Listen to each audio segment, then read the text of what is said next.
드라마를 보면 후궁은 왕의 사랑을 받기 위해 치열하게 경쟁했고 궁궐은 음모와 암투가 가득해 보입니다. 하지만 진짜일까요?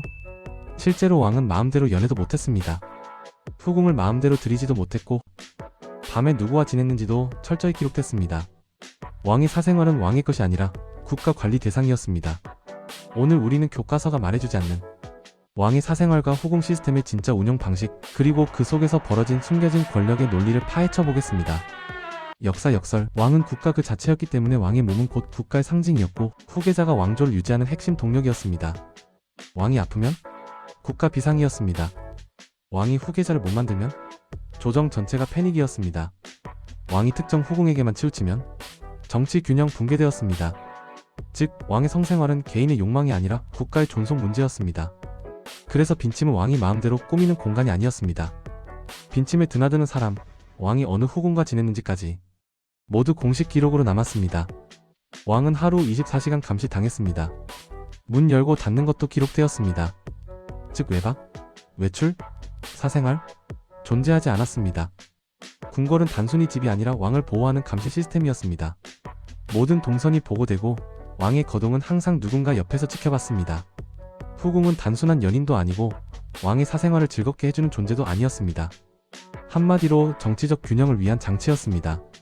각 가문에서는 딸을 보내 왕권의 영향력 확보했습니다. 대왕 대비는 특정 세력을 견제하기 위해 후궁 선발했습니다. 대신들은 후궁의 배경에 따라 조정 권력이 움직였습니다. 즉 후궁은 궁중 정치의 대리인이었습니다. 그리고 후궁은 품계가 명확했습니다. 품계에 따라 거처, 의복, 식사, 의전, 심지어 왕을 만날 수 있는 빈도까지 달랐습니다. 그렇다면 후궁은 어떻게 궁궐로 들어왔을까요? 드라마처럼 우연히 왕의 길에서 마주친 여인이 순식간에 후궁이 되는 일. 현실에서는 거의 존재하지 않았습니다. 후궁의 입궁에는 오래전부터 굳어진 루트가 있었습니다.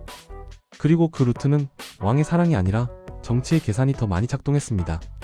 정치 가문이 딸을 정식 후궁으로 보내는 경우는 가장 전통적이자 가장 영향력 있는 방식입니다.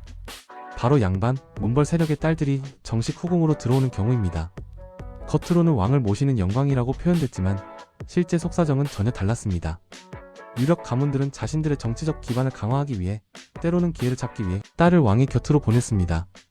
왕이 특정 후궁을 총애하면 그 후궁의 가문은 관직 인사, 군사, 재정까지 조정 곳곳에서 영향력을 행사할 수 있었습니다.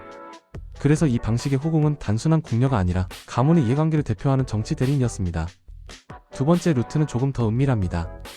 바로 왕실 내부, 그 중에서도 대비와 대전 같은 최고 권력자들이 입맛에 맞는 여성을 후궁으로 추천하는 경우입니다. 표면적으로는 왕을 보필할 인물을 찾는 일처럼 보였지만 실제로는 권력의 균형을 맞추기 위한 고도의 계산이 깔려 있었습니다. 대비는 자신의 친정 세력을 강화하기 위해, 혹은 왕비는 자신의 입지를 지키기 위해 특정 가문, 특정 배경을 가진 여인을 청구했습니다.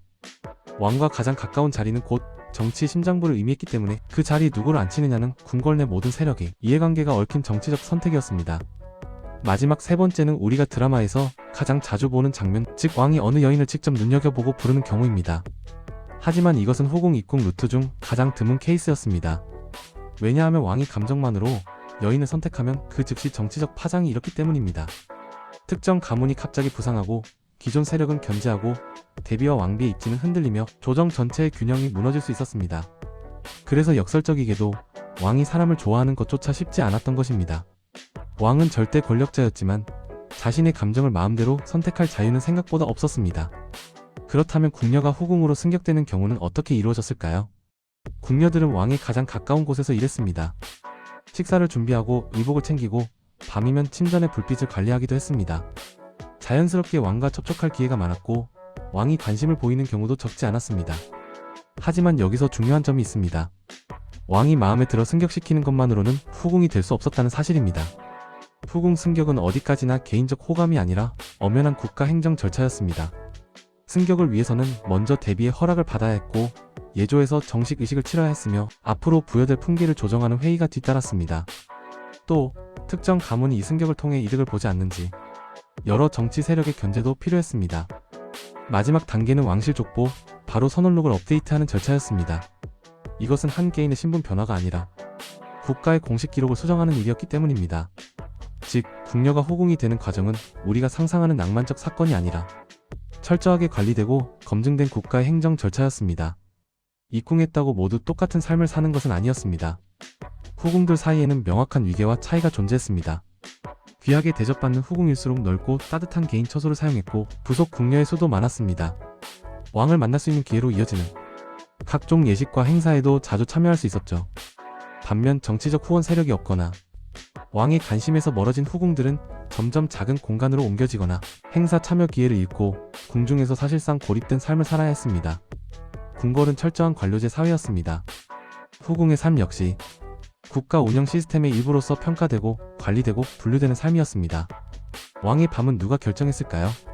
우리는 흔히 왕이 후궁 중 누구를 선택해 함께 시간을 보낼지 마음대로 결정한다고 생각합니다. 하지만 실제로는 전혀 그렇지 않았습니다. 궁궐에는 숙직 체계라는 것이 있었습니다.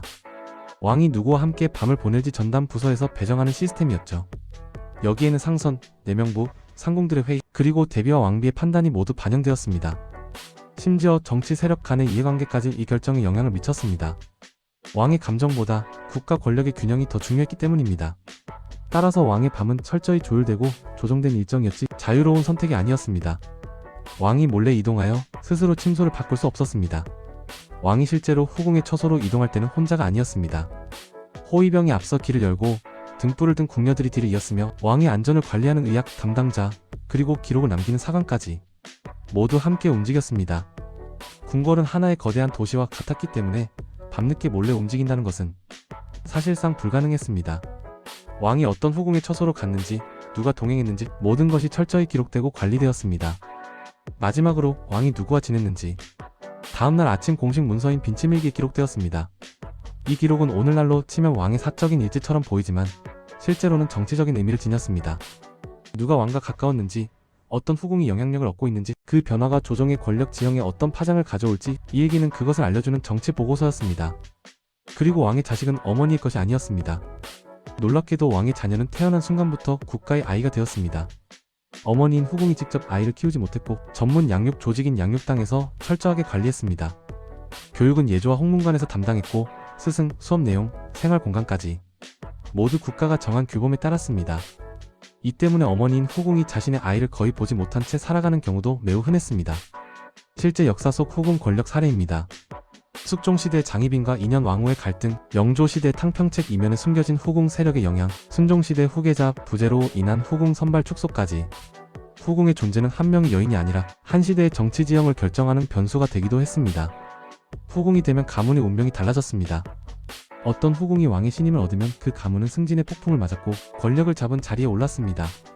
하지만 총애가 식거나 정치적 실력을 잃으면 그 가문은 순식간에 몰락하기도 했습니다. 후궁 한 사람의 운명이 한 가문의 흥망을 좌우했습니다. 왕에게 사생활은 존재했을까요?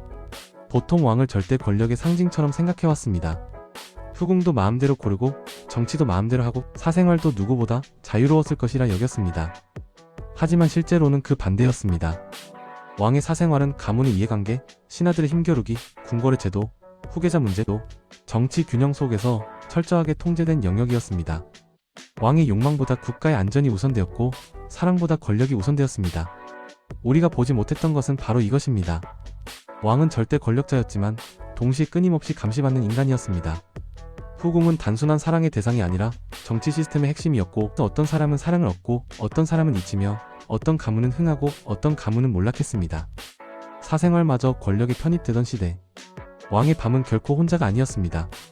이런 식으로 우리가 익숙하게 알고 있던 역사를 새로운 관점으로 다시 바라보는 영상을 계속 만들고 있습니다. 구독과 좋아요 부탁드립니다.